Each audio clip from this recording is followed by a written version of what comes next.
Improving our average speed on ride is something that we would all like to achieve.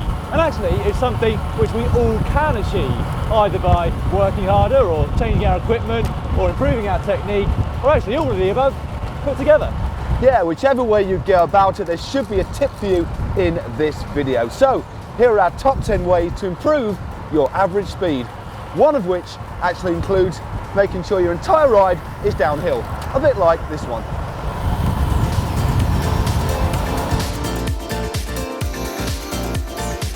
One of the best ways to improve your average speed is to lose a bit of weight, especially if you live in a particularly hilly area. So I'll give you one very quick example. If an 80 kilogram rider manages to shed 5 kilograms of that weight, then they will save 17 seconds on a 1 kilometer climb at 8% when riding at it at 250 watts both times. So over the course of a 3-hour ride, if you've got 15 kilometers of climbing at that gradient, you're going to save yourself well over 4 minutes. Wow. Now, on the other hand, if you've got plenty of money, you can save plenty of weight from your bike, as well as your wallet, making quite a lot of difference.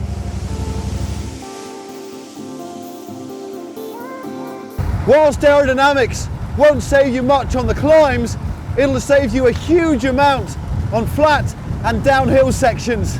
And quite often, you won't need to change anything at all on the bike.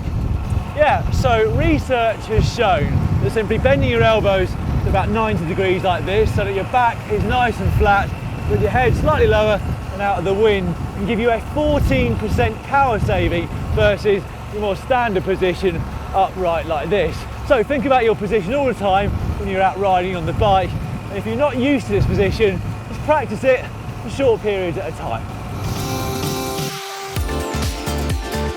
Likewise, you can also invest in a more aerodynamic bike. So manufacturers are working on pretty much everything to make sure it goes through the air that little bit faster. From the bars to the forks to the frame to the seat post, even your helmet as well, all added up, it can make a huge difference.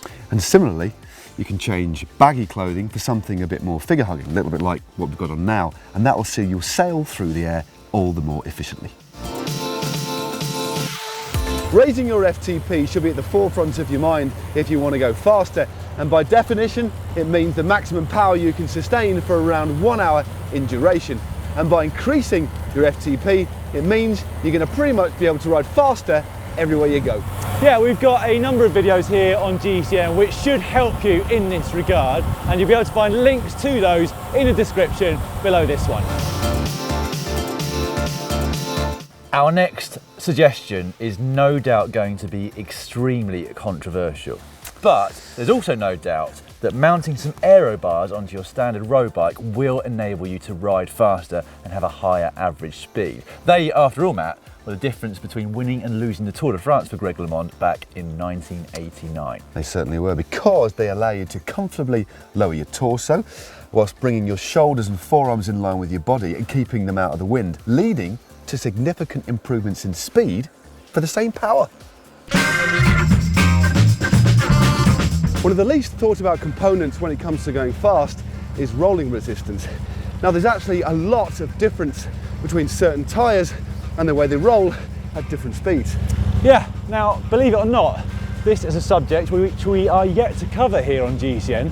We will be doing so at some point in the future, but do some quick research online and you'll soon find some very interesting results which you should bear in mind next time you're purchasing some tyres.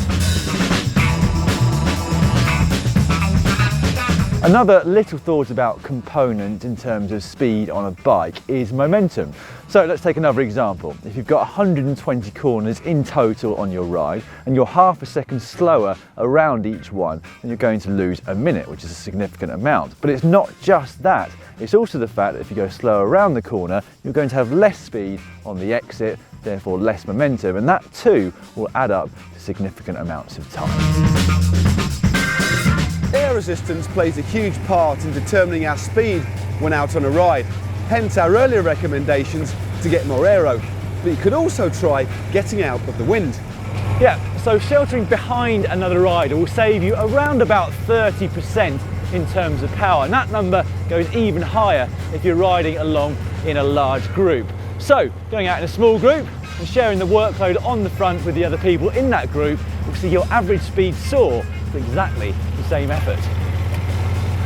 I'm just going to stay here a bit longer, Matt. Taking wind into account is also really worthwhile, especially if you live near a mix of exposed roads and sheltered roads like these. Now, if that's the case, always ride in the sheltered roads when there's a block headwind, and then when there's a nice tailwind, use the exposed roads. Or, suggestion number 11, get yourself an e-bike. No, only joking, I mean, who'd do that? Yeah, all right, then suggestion number 12, learn to track stands, don't wait 15 minutes clipping back into your pedals after every junction.